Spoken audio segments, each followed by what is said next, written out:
Muchas gracias, doctora. Buenas noches a todos. Agradezco la invitación para participar en este importante congreso del Colegio de Medicina Interna del Noreste. Y bueno, lo que vamos a comentar en este momento es el abordaje de los problemas de hemorragia que existen en el adulto y en el adulto mayor. Esto es importante porque aunque la trombosis es el principal problema de coagulación en estos pacientes, la hemorragia también es un problema importante en los pacientes adultos y de edad avanzada. Vamos a iniciar esta presentación con un caso clínico. Vamos a ir revisando algunos aspectos con este caso clínico y al final hablaremos de la causa de la hemorragia de este paciente, que es un padecimiento poco frecuente, pero que cada vez está aumentando más su frecuencia y es fundamental su diagnóstico y tratamiento oportunos. Empezamos entonces con un hombre de 70 años que tiene historia de cáncer de próstata, que llega a urgencias por epistaxis moderada recurrente que no se resuelve con presión local. Tiene historia de caídas, él está en una casa para ancianos, tiene algunas equimosis y anemia leve tratada con hierro. No toma antiplaquetarios ni anticoagulantes. ¿Qué harían ustedes con este paciente? Y bueno, lo que se hizo fue, se le tomó una biometría donde tenía una anemia de 11 gramos de hemoglobina, un tiempo de protrombina de 12 y un tiempo de tromboplastina parcial activada de 42 segundos. Se realiza ahí mismo en urgencias una cauterización exitosa y ya no se solicita interconsulta a otorrinolaringología. ¿Qué harían ustedes? Bueno, lo que hicieron en este centro hospitalario es que como esto ya se había resuelto, dieron de alta al paciente. ¿Cuál dirían ustedes que es el origen de la hemorragia en este paciente? ¿El paciente tiene una alteración de la hemostasia o no la tiene? Y si tiene una alteración de la hemostasia, ¿es una alteración local o es una alteración sistémica? Hay algunas preguntas que siempre facilitan el diagnóstico etiológico de una hemorragia en los pacientes de primer diagnóstico. El primero es si existen antecedentes familiares o personales de tendencia hemorrágica. Y esto, como ustedes saben, es un parámetro muy útil, incluso en las evaluaciones preoperatorias, más que solicitar los tiempos de coagulación, tiene una validez mayor. ¿Existe hemorragia en varios sitios o es uno solo? Esto también nos ayuda a evaluar si esto es un problema sistémico. ¿Existe alguna enfermedad del paciente que favorezca una alteración de la hemostasia? Y esto es otra pregunta importante. Y finalmente, pero no en términos de importancia, es si el paciente toma medicamentos que alteren la hemostasia. Y este es un punto cada vez más importante porque, como ustedes bien saben, cada vez el número de pacientes que toman antitrombóticos, sean antiplaquetarios o sean anticoagulantes, es cada vez mayor. El paciente, 3 días más tarde, notó la presencia de esta equimosis en el lado derecho del tronco, se tomó una foto con el celular y más adelante llegó al hospital. ¿Qué pasa con los pacientes de edad adulta o edad avanzada que tienen un problema hemorrágico o una alteración hemostática? Generalmente el diagnóstico se tarda. ¿Y por qué se tarda? Porque la evaluación y el manejo de la hemostasia en el contexto de estos pacientes, en donde una trombosis es posible o presente, se dificulta. Estamos más preocupados en que el paciente pueda tener una trombosis que una hemorragia. Una trombosis grave, claro, es más común que una hemorragia grave en este grupo de pacientes, pero la presencia de púrpura y hemorragia en un anciano puede ser predictoria de una enfermedad subyacente y debe evaluarse. Aquí en esta figura les muestro cómo con la edad se incrementa ambas. Se incrementa la trombosis, claro, más, pero también se incrementa la hemorragia y se aumenta la gravedad de ambas. La hemorragia como signo de enfermedad en el anciano puede deberse, por frecuencia, a algunas de estas características: trombocitopenia o trombocitopatía, a deficiencia de los factores de la coagulación, a deficiencia en particular de von Willebrand, a una fibrinólisis aumentada o algunos escenarios donde hay alteraciones mixtas, como es el paciente hepatópata, como es el paciente nefrópata, que es muy común, y la coagulación intravascular diseminada.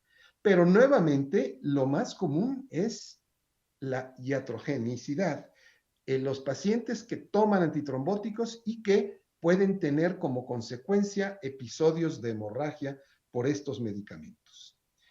¿Qué pasó con este paciente después de lo que vimos que sucedió a su izquierda? Bueno, el paciente volvió a ingresar 5 días más tarde. El paciente ingresó con dolor vago en el costado derecho y en el abdomen. La tensión arterial era de 160 con una frecuencia de 90 por minuto y el paciente tenía equimosis en brazos, tórax y abdomen. También tenía hematomas, no solamente equimosis, sino hematomas en estas áreas, con un dolor abdominal difuso moderado. ¿Qué se hizo? Bueno, se tomaron nuevamente estudios, se tomó una hemoglobina, una biometría que mostró un descenso de la hemoglobina a 8 gramos por decilitro, el TP se mantenía normal y el TTP, que ya estaba un poco largo desde el principio, se prolongó más. La creatinina era de 1.4 y la deshidrogenasa láctica era de 2 veces el límite superior normal.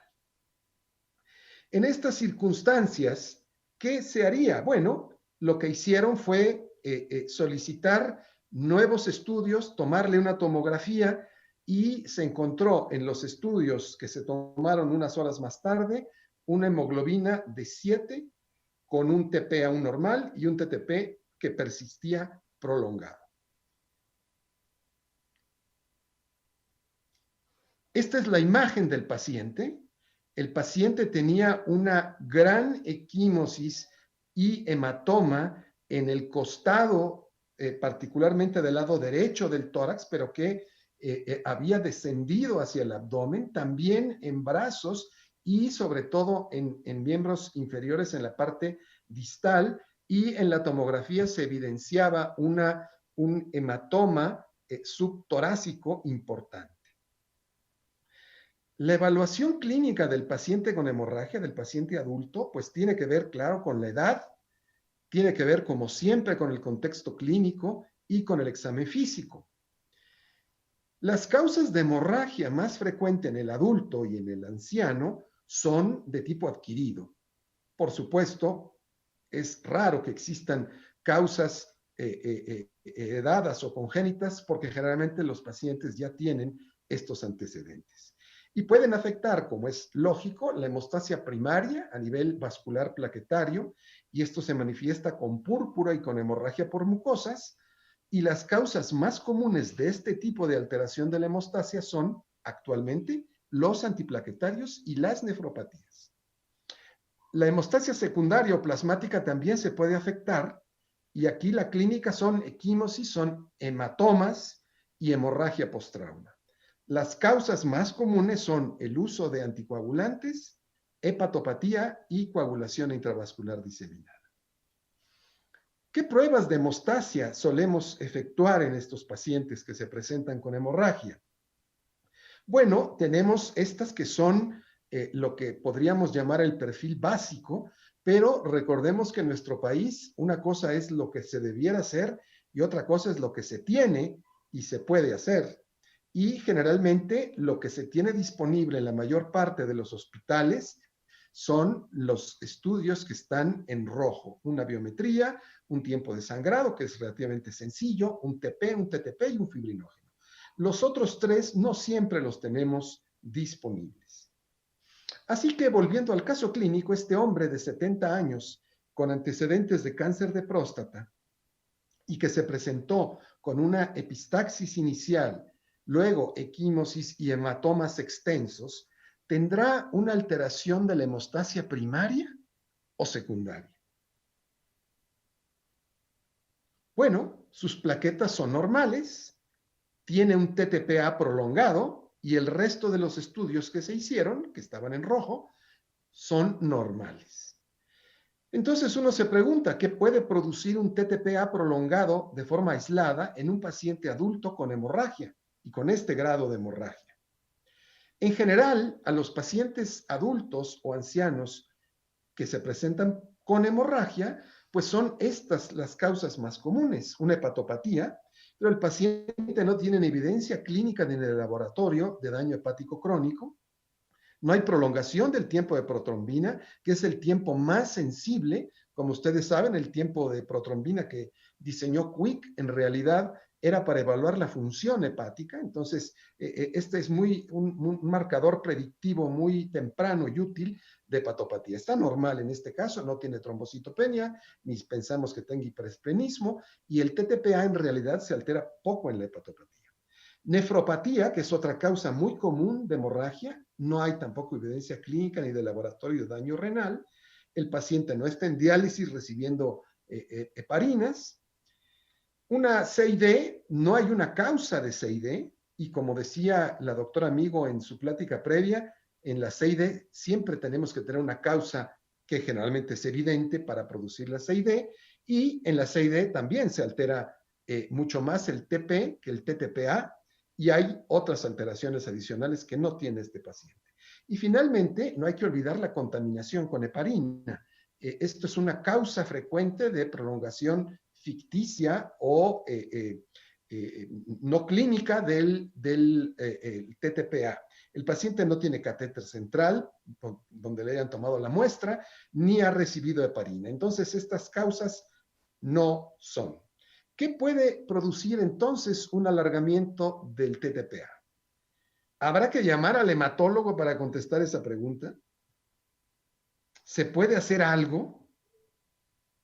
Bien, pues como mis amigos internistas saben, los tiempos de coagulación, sea TP, TTPA o TT, se pueden prolongar por dos razones básicas.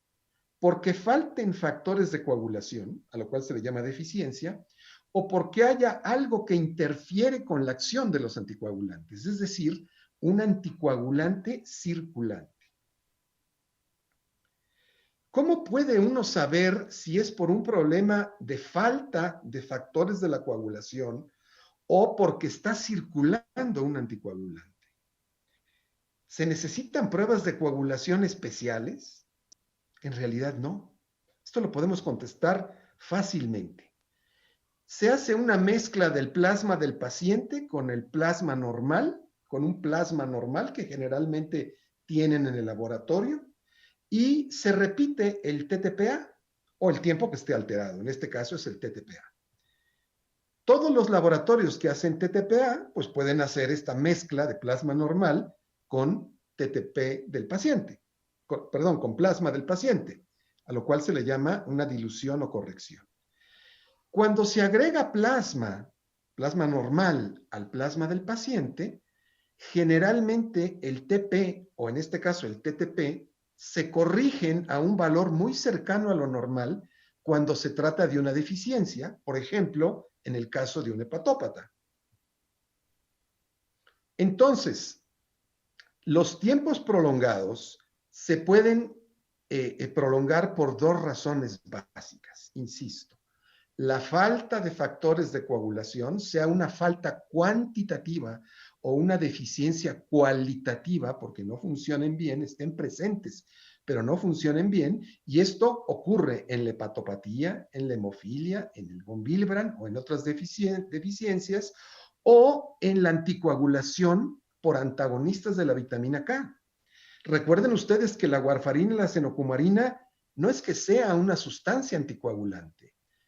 En el plasma de estos pacientes no hay un anticoagulante. Lo que hay son factores de coagulación deficientes porque la inhibición de la vitamina K produce, al sintetizarse los factores de la coagulación, factores deficientes que no tienen una coagulación adecuada. Cuando existe una falta o deficiencia en la función de los factores de coagulación, pues entonces se corrige al poner plasma en el tubo del paciente. Y también como una extensión al tratamiento, estos pacientes se pueden tratar transfundiéndoles factores de coagulación, transfundiéndoles plasma fresco congelado, transfundiéndoles complejos de protrombina. Por el contrario, cuando existe un anticoagulante circulante que interfiere con los factores de la coagulación, llámese heparina, llámese alguno de los anticoagulantes nuevos, rivaroxaban, apixaban, dabigatran, o que no exista un medicamento anticoagulante, pero que exista una sustancia que funciona como anticoagulante, un anticuerpo que funciona como anticoagulante. En ese caso no se va a corregir la alteración del TTPA, aunque le pongamos plasma, porque el anticoagulante sigue inhibiendo, aunque le pongamos factores de coagulación al tubito. Y también esto se extrapola a los pacientes. Los pacientes que tienen niveles altos de heparina o de anticoagulantes o tienen un anticuerpo que tiene función anticoagulante, no se mejoran poniéndoles plasma porque tendríamos que ponerle cantidades enormes de plasma que desde el punto de vista de sobrecarga circulatoria no es posible ponerlo. ¿Qué sucedió en este paciente? Bueno, la corrección no mostró una corrección hacia lo normal. El paciente tenía 70 segundos y al diluirlo con el plasma tenía 64 segundos, es decir, no corrigió. ¿De qué alteración se trata entonces? ¿Tiene una alteración sistémica de la hemostasia? Sí. ¿La alteración es consistente con un anticoagulante circulante? ¿Qué se debe hacer? ¿Llamar al hematólogo para que descubra lo que pasa? Si no hay hematólogo, ¿qué es lo que sigue? ¿Y qué tan grave es lo que está sucediendo? La presencia de un anticoagulante o un inhibidor de la coagulación es un problema que puede ser grave, producir hemorragias intensas que pongan en peligro la vida del paciente. Por lo tanto, el tratamiento idealmente debe iniciarse de forma rápida. Pero, ¿qué hacer mientras está disponible el tratamiento específico? Bueno, hay que activar el protocolo de hemorragia que todo hospital debe de tener. Son pacientes que en cualquier momento pueden sangrar de forma masiva. Avisar al banco de sangre para que tenga productos disponibles y proceder al diagnóstico etiológico. Hay que confirmar, puesto que el paciente tiene un anticoagulante circulante, volver a confirmar que no ingirió anticoagulantes o que no recibió anticoagulantes. Como la otra causa es un anticuerpo con efecto anticoagulante, habrá que investigar contra qué factor. Y bueno, esto depende del tiempo que esté anormal. En este caso es el TTPA el que está anormal. Y como ustedes saben, los tiempos de coagulación nos reflejan la concentración o la función de algunos de los factores de la coagulación. El TTPA, que es este caso, nos muestra principalmente estos tres factores, el 11, el 9 y el 8. Quiere decir que hay alguna alteración en uno de estos tres factores. Los más comunes cuando se altera el TTPA y que esto es por un efecto anticoagulante, no por una deficiencia, son anticuerpos contra el factor 8, con mucho, algunos casos de factor 9, pero la mayoría son anticuerpos contra el factor 8. Es el que se altera. Para continuar el diagnóstico, ya se requiere de un especialista en coagulación que puede solicitar medir la actividad del factor 8, la cual se encuentra muy baja. Esto se puede hacer en laboratorios de un tercer nivel y también se puede medir los inhibidores del factor 8, que en este caso están elevados. Cuando ocurre esta circunstancia, hemorragia, con un TTP alargado que es de tipo anticoagulante, hay dos diagnósticos. Si el paciente no sangra o tiene trombosis, se trata de un anticoagulante lúpico. Si el paciente sangra, se trata de una hemofilia adquirida, que es lo que tiene este paciente. La hemofilia adquirida es un trastorno autoinmune que ocurre espontáneamente. Los pacientes tienen hemostasia normal y desarrollan anticuerpos específicos contra uno de los factores, casi siempre es el factor 8. No es un padecimiento frecuente, Es un padecimiento que ocurre en los pacientes de mayor edad y como están aumentando el número de pacientes de mayor edad, cada vez es más común. Puede haber varias causas, pero con mucho las más comunes son cáncer. En muchos casos no se encuentra ninguna causa. Es un trastorno de autoinmunidad que no se asocia o puede asociarse también a algunas otras enfermedades autoinmunes, pero con cada vez mayor frecuencia se asocia a cáncer. Y hay un subgrupo pequeño de pacientes jóvenes, mujeres, que ocurre esta hemofilia adquirida después del embarazo.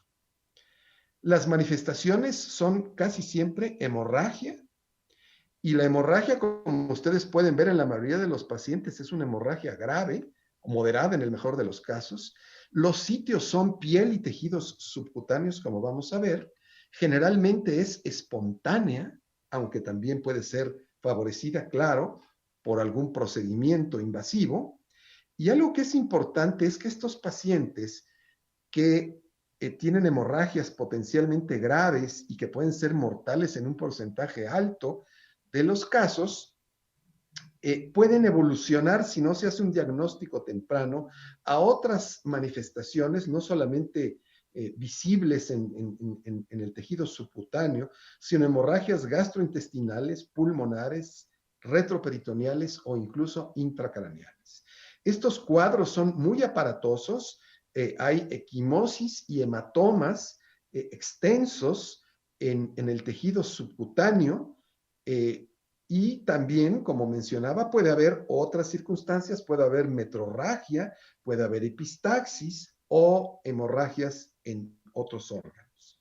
Generalmente, como ustedes ven aquí en esta tabla, la mayoría son hemorragias subcutáneas y mucosas, y también en un porcentaje no despreciable son intramusculares y retroperitoneales. El problema es que a menudo y al inicio, estos pacientes son atendidos por médicos que generalmente están menos familiarizados con este tipo de trastornos hemorrágicos. Y el pronóstico de la hemofilia adquirida depende de su diagnóstico y por lo tanto de su tratamiento precoz. De tal forma que es muy importante tomar en cuenta, siempre que un paciente tiene un TTPA prolongado, como una manifestación aislada, hay que tomarlo en cuenta. ¿Esto puede ser un error? Claro que puede ser un error, pero hay que confirmar si es un error o no es un error. Y si se confirma, hay que hacer una mezcla para ver si la prolongación del TTPA corrige o no corrige con el plasma. Si es posible, hay que pedir un TTPA incubado. Los químicos que trabajan en los hospitales saben perfectamente bien que es un TTPA incubado, y simplemente los aparatos automatizados tienen unas celdillas donde se pone el tubo durante 1 a 2 horas a 37 grados y luego ya se hace el TTPA. Esto activa, la temperatura activa a los anticuerpos aún más y se hace mucho más evidente la prolongación del TTPA. Así que patrón clínico de hemorragia típico, como es este y como es el que les he mostrado, con hematomas subcutáneos sin causa aparente o no de la magnitud que parece, y un TTP alargado sin causa, que por supuesto no corrige, es sinónimo de hemofilia adquirida. El tratamiento, rápidamente lo mencionaré, pues hay que controlar la hemorragia o el riesgo de hemorragias más graves con medicamentos hemostáticos, que generalmente son agentes que se llaman de bypass o de puenteo, o algunos otros, como veremos, y empezar un tratamiento con inmunosupresión para erradicar, ir bajando la concentración del anticuerpo. La primera línea, entonces, en una paciente con hemorragia aguda, son estos agentes de puenteo, que son el factor 7 activado, o este otro que se llama FEIBA, que es un complejo de protrombina activado, que en otras palabras son algunos factores de coagulación, el factor 9, el factor 2, la protrombina, el factor 10, que están activados, entonces ya pueden actuar directamente. Así que esto aquí les quiero mostrar cómo está bloqueada esta vía porque el factor 8 está muy disminuido, y entonces tenemos que actuar por otra vía, tenemos que dar el factor 7 para que actúe por acá y produzca trombina, o tenemos que dar complejos de protrombina que ya tienen factor 9 activado, que ya tienen factor 10 activado, que tienen protrombina y que van entonces a activar la coagulación. Cuando no tenemos estos factores de puenteo, tenemos que usar algunos otros. El factor 8 puede usarse, pero no es muy eficaz porque obviamente el anticuerpo que existe, pasa lo mismo que en el tubo. Si ustedes le ponen plasma o le ponen factor 8, pues no va a ayudar mucho porque va a ser rápidamente inactivado por el anticuerpo. Pero algo puede ayudar para ganar tiempo mientras tenemos factor 7 o FEIBA. Se puede usar plasmaféresis cuando esto es posible, el paciente no está con un efecto de hipovolemia importante por la hemorragia, o si no se tiene, se puede usar desmopresina también, aunque la utilidad no es tan alta. Aquí les muestro la utilidad de estos factores. Vean ustedes cómo el factor 7 y el FEIBA tienen una eficacia muy buena, por arriba del 90%, y el factor 8 y la desmopresina pues no son tan útiles, sobre todo cuando la hemorragia es muy importante. Hay que tener, claro, cierta experiencia para usar estos factores como el 7, como el FEIBA, pero cuando no es posible el traslado rápido a un centro donde los tenga, habrá que solicitarlos y iniciar el tratamiento con una dosis estándar para, mientras con esto, ganar tiempo. ¿Cómo se mide la respuesta al tratamiento? Bueno, primero se mide desde el punto de vista clínico. La hemorragia tiende a controlarse, el hematoma no crece más, los valores de hemoglobina se estabilizan, el dolor causado por el hematoma se va estabilizando. No hay pruebas de laboratorio inmediatas que nos muestren que ya tenemos una actividad porque tarda tiempo en inactivarse el anticuerpo. Sin embargo, la hemostasia se logra rápidamente y puede evaluarse desde el punto de vista clínico. ¿Pueden tener efectos adversos? Sí, en un porcentaje en realidad bajo, dada la gravedad de esta hemorragia, los que son los eventos tromboembólicos. Estos varían dependiendo de las series, pero tratando de tener, y esto se reproduce en la mayor parte de las series, entre 3 a 5% de los pacientes pueden tener riesgo de trombosis, particularmente pacientes que ya tienen factores predisponentes de trombosis. Finalmente, la erradicación del anticuerpo debe hacerse tan pronto como se establezca el diagnóstico, porque sabemos que toma algún tiempo ir disminuyendo el anticuerpo. Y lo que se trata es que usemos el menor tiempo posible los agentes prohemostáticos para no causar problemas tampoco de trombosis. Entonces hay que iniciar el tratamiento rápidamente porque en la mayor parte de los casos se logra una remisión completa. El tratamiento inmunosupresor son esteroides en primer lugar.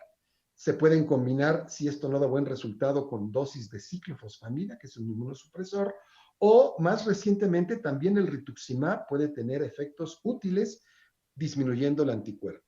Así pues, que la respuesta se evalúa clínicamente.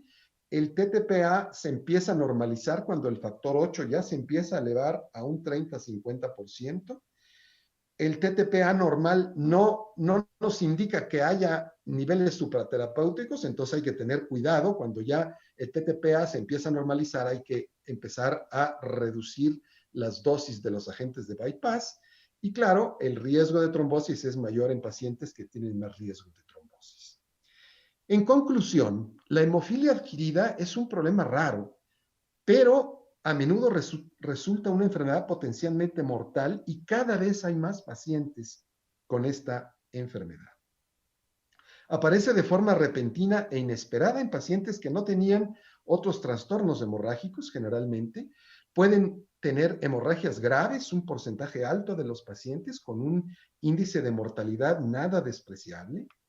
Afecta, como decía, principalmente a pacientes de edad avanzada, con la excepción de algunas mujeres en la etapa final del embarazo o en la etapa posparto, y algún porcentaje de los pacientes sigue teniendo ser idiopático sin encontrar la causa.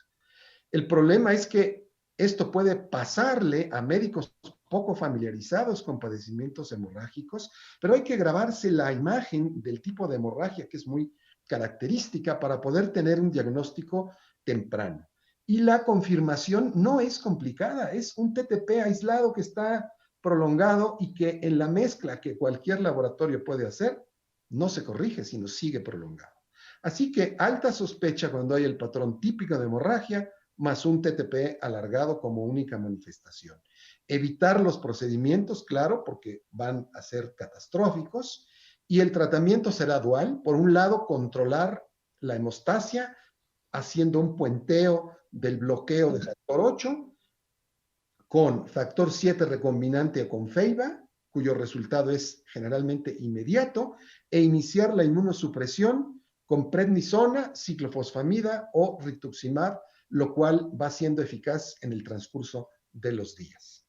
Entonces, es muy importante tener esto en mente como una causa no tan frecuente como la hepatopatía, ni la nefropatía, ni los antitrombóticos, pero existe y es cada vez más frecuente, y el diagnóstico y tratamiento oportuno es lo que va a reducir realmente en estos pacientes las complicaciones y la morbimortalidad. Quiero terminar con este pensamiento de Einstein que dice: la mente que se abre a una nueva idea, y esa nueva idea creo que puede ser la hemofilia adquirida, jamás volverá a su tamaño original. Y con esto termino y les agradezco mucho su atención.